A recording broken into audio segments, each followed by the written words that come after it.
If you're a Southern Miss fan, you hear him on some Golden Eagle broadcasts, and he joins us right now. Jason, thank you for your time. And, I've been wondering from the Southern Miss perspective how therapeutic that win was. I mean, they probably should have won the game in the opener, played well at a good Troy, but just turned the football over and couldn't get enough offensively. They've been close. Even in Miami, they played well, just didn't have enough. How therapeutic getting a win was after playing so many close games and coming up short in a couple of them, or three of them, going into this one. Yeah, Bork, yeah, I think, yeah, it was really therapeutic. Boy, I haven't heard it called that yet. Yeah, that's what it was, wasn't it? I mean, you saw hugs and emotion from players and coaches alike, and you just almost kind of felt there was a moment, it was 19-7, the safety occurred, and man, there was a moment where fans were kind of fleeing the stadium, and you just almost felt like it was beginning to get daunting on Saturday night. And then to have that occur, to win a game, maybe where maybe you really weren't probably supposed to, and you get out of there and get that win. That's probably what it was, wasn't it? That's a really good adjective by you to describe it, to be therapeutic. And the emotion of leaving that stadium from the Golden Eagle faithful was riding a high. And yeah, they needed it. And look, it still keeps what I think ultimately, which is their ultimate goal, which is making a bowl game, I think still a very good possible reality. It's absolutely on the table, right? I mean, the trip to Coastal is not going to be easy. Grayson McCall's a really good quarterback, and Chadwell's got it going. But when you look at the schedule and then how this team has played, I mean, the record's 3-3, but they've played better than 3-3, especially defensively. It is absolutely on the table for them to get back to a postseason game, which would mean so much. Oh, it would mean everything. It would validate a lot of what Will Hall has said. I think it would validate a lot of some of the portal kids that he's taken, that he has said, look, these guys are going to be good. I think he has some youth in some places that he has said these guys will make an impact. Take the kid who stepped up on Saturday night, and Tyqualan Mims. Everybody calls him Ty Mims. He goes in after the first play for Jakarius Caston, and Caston was out with an injury, and Mims is going to be maybe the fastest Golden Eagle on this roster, and he comes in and has a career day. He had 2 catches for 34 yards going into the game. I think he ended up with 8 catches for over 70 yards to possibly lead the team in receiving on Saturday night. So it just sort of would validate a lot. And then, for Southern Miss for so long, a bowl was the standard. Like, it was just who they were. They were going to be in a bowl game. If they could get to that goal, boy, it would do a lot for this program for what they have battled in the past. Jason, when you have a young quarterback, the one thing you want to see from him is just every week a little something more, a little something more. When you see USM and then playing the true freshman there, do you feel like you're getting that? Do you feel like week after week that you're seeing, hey, he's doing something this week he didn't see last week? I think so, Brian.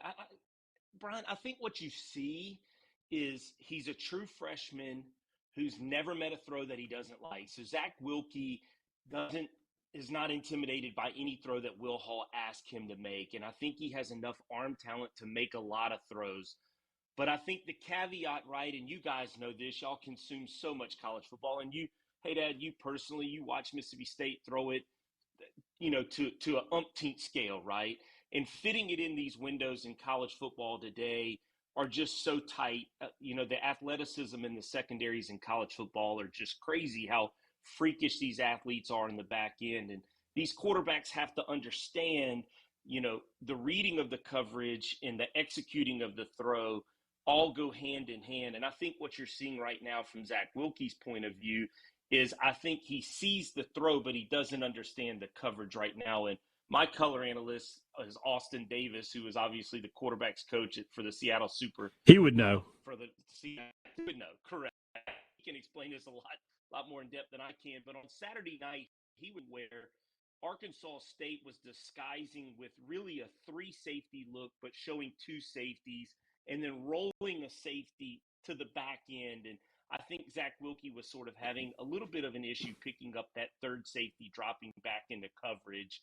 And so I think it's those steps that Zach is beginning to learn. But from what I understand, he's a film room junkie. He's being coached by a former quarterback in Will Hall.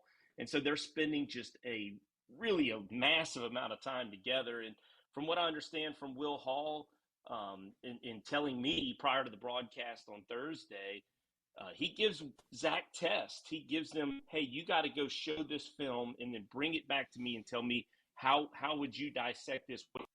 And he told me this on Thursday in a conference. He wouldn't mind hearing this.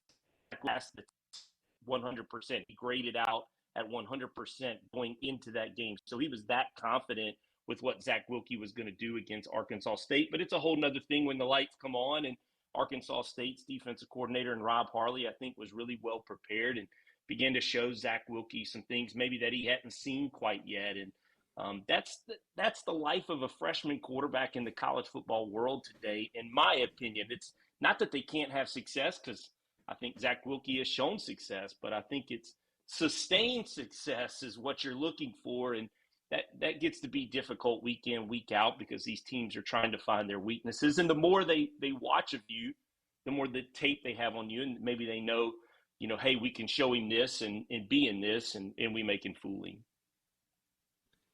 When you look at the schedule coming up, and if you want to talk about bowl eligibility, obviously 6 games remaining, 3 of them at home. One of them is against South Alabama, who's one of the best teams in Conference USA this year. How crucial is this next game at Texas State? I don't think people realize if Southern wins that game, they'll have won 4 out of their last 5. That could be a huge momentum swing for them going into a Thursday night home game against a Louisiana team that is not the juggernaut it's been the past couple of years in Conference USA. Yeah, and I think to your point, right, I think it was a game really circled when the schedule came out, meaning the Louisiana game, it's on national television. ESPN2 will be broadcasting that game. It's the blackout game. Southern Miss used to play those games back in the early 2000s in the Jeff Bauer era. They used to get on national TV. And so I think there's a sense amongst the fan base that can't wait to get back to there. But I would caution the fan base, and I hope the team senses this.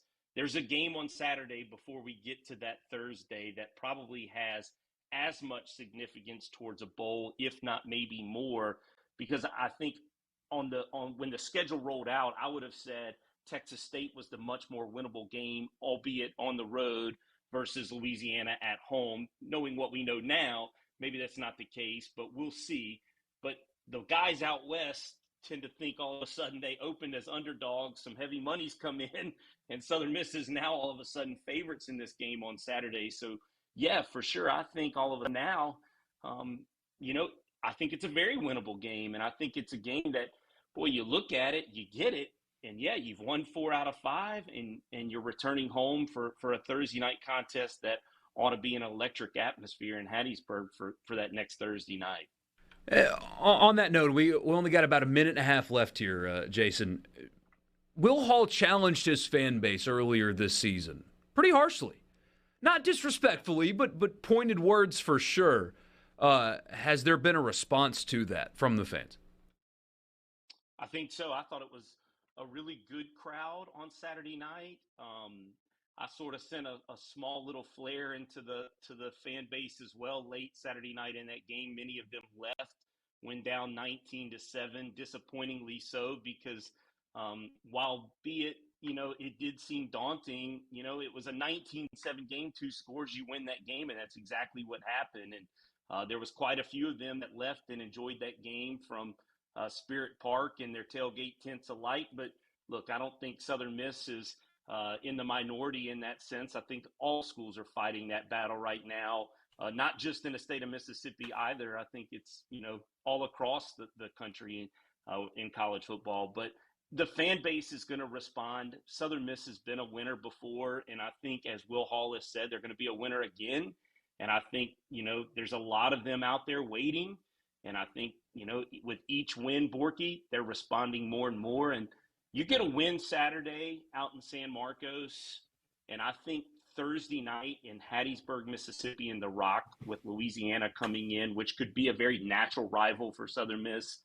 maybe talking really, really special atmosphere.